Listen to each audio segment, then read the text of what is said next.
આણંદ જિલ્લામાં રહેતા 99% લોકોને કદાચ ખબર પણ નહીં હોય કે બોરસદના વાલોડ ગામના જંગલ વિસ્તારમાં પ્રકૃતિની વચ્ચે છુપાયેલું છે એક એવું ચમત્કારિક મેરડી માતાજીનું મંદિર જે બોરસદથી માત્ર 10 થી 15 કિલોમીટરના અંતરે આવેલું છે।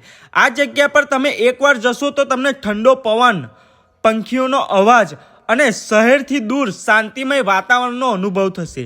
કહેવાય છે કે વર્ષો પહેલા આ જગ્યા પર વસંત રબારી નામના એક ભુવાજીએ મેરડી માતાજીની સ્થાપના કરી હતી અને માતાજીએ ઘણા નાના મોટા પરચા પણ આપ્યા હતા અને અત્યારે પણ જો કોઈ વ્યક્તિ સાચા મનથી માતાજીની પ્રાર્થના કરે છે તો માતાજી તેમની બધી જ મનોકામના પૂરી કરે છે અને આ જગ્યા પર માતાજીના દર્શનની સાથે સાથે તમારા મિત્રો અને પરિવાર સાથે વન ડે પિકનિક માટે પણ બેસ્ટ જગ્યા છે। જો તમે પણ આણંદ અથવા આણંદની આજુબાજુ રહેતા હોય તો એકવાર આ જગ્યાએ જરૂરથી જજો। મેરડી માતાજીના ચરણોમાં બેસીને મન અને દિલને એક અનોખી શાંતિ મળશે અને આ વિડીયો સારી લાગી હોય તો આગળ શેર કરજો અને કોમેન્ટમાં જય મેરડી માતાજી લખવાનું ભૂલતા નહીં અને આવા જ મસ્ત વિડીયો જોવા માટે આપણા પેજને હમણાં જ ફોલો કરી લેજો। જય મેરડી માતાજી।